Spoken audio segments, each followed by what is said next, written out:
राज्यातील सरकार असंवेदनशील, 36 लाख शेतकरी उद्ध्वस्त, केंद्र आणि राज्य सरकारने काय मदत जाहीर केली? खासदार संजय राऊत यांचा सवाल।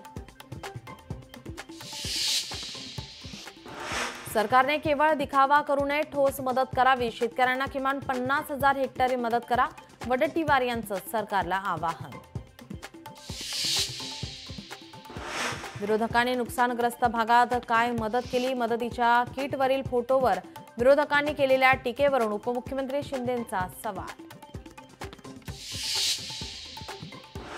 अजित पवारांकडून बीडमधील नुकसानीची पाहणी, व्यथा मांडताना शेतकरी महिलेला दादांसमोर अश्रू अनावर।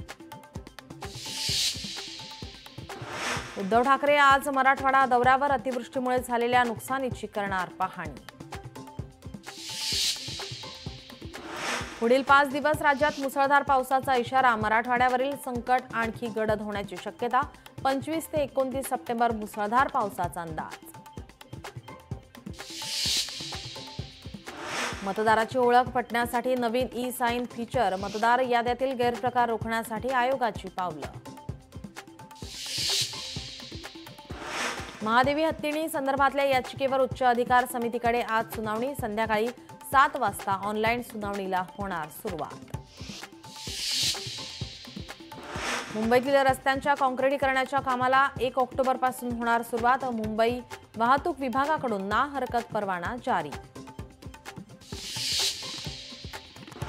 लडाखमध्ये पूर्ण राज्याच्या मागणीसाठी हिंसक निदर्शने, आंदोलकांनी भाजप कार्यालय पेटवलं, पोलिसांवर दगडफेक आणि सीआरपीएफ वाहनही जाळली।